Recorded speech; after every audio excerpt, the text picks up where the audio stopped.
देश में जहां विधानसभा चुनाव हुए 5 राज्यों में, उसके नतीजों आने के बाद भूचाल मचा है, तो वहीं पड़ोसी देश नेपाल में भी भूचाल मचा है।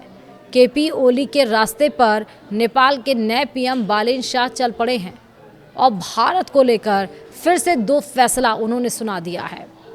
रोटी बेटी का संबंध रखने वाले भारत नेपाल, आखिरकार बालेन शाह को हुआ क्या है, हम आपको इस वीडियो में बताएंगे। नमस्कार, आप देख रहे हैं न्यूज़ 18 का डिजिटल प्लेटफॉर्म। मैं हूं आपके साथ श्रुति श्रीवास्तव। नेपाल के नए पीएम बालेन शाह के 2 फैसलों से भारत नेपाल रिश्तों में तनाव बढ़ा है। सीमा क्षेत्रों में विरोध प्रदर्शन हो रहे हैं।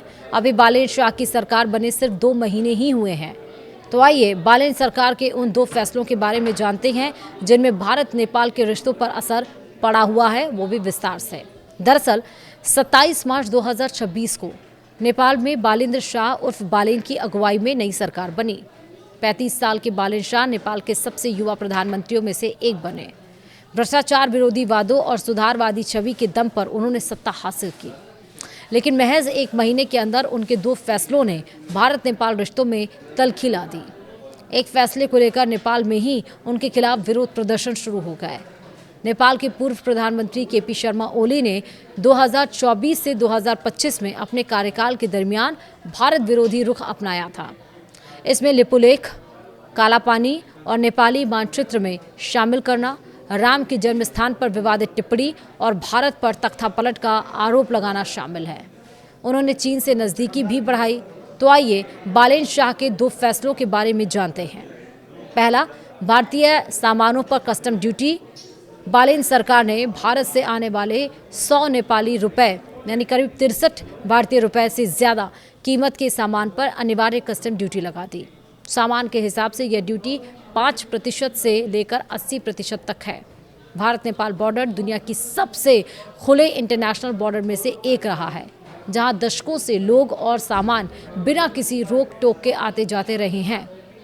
तो वहीं बॉर्डर इलाकों में रहने वाले नेपाली नागरिक किराने का सामान, दवाइयाँ, बर्तन, इलेक्ट्रॉनिक्स और शादी ब्याह का सामान भारतीय बाजारों से खरीदते थे, क्योंकि वह नेपाल के मुकाबले सस्ता पड़ता था।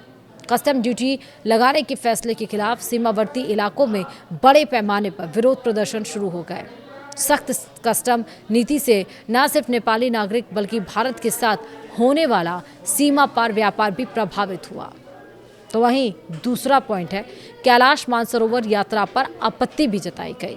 जी हां, 1 मई 2026 को भारत ने ऐलान किया कि 2026 की कैलाश मानसरोवर यात्रा जून से अगस्त के बीच होगी। यात्रा उत्तराखंड के लिपुलेख दर्रे और सिक्किम के नाथू ला दर्रे से संचालित होगी। दोनों रूट से कुल 10 बेंचों में 500 यात्री जाएंगे।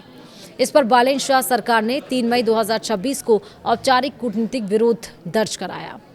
नेपाल के विदेश मंत्रालय ने कहा कि 1816 की सुगौली संधि के मुताबिक महाकाली नदी के पूर्व में स्थित लिम्पियाधुरा, लिपुलेख और कालापानी नेपाल के अभिन्न हिस्से हैं।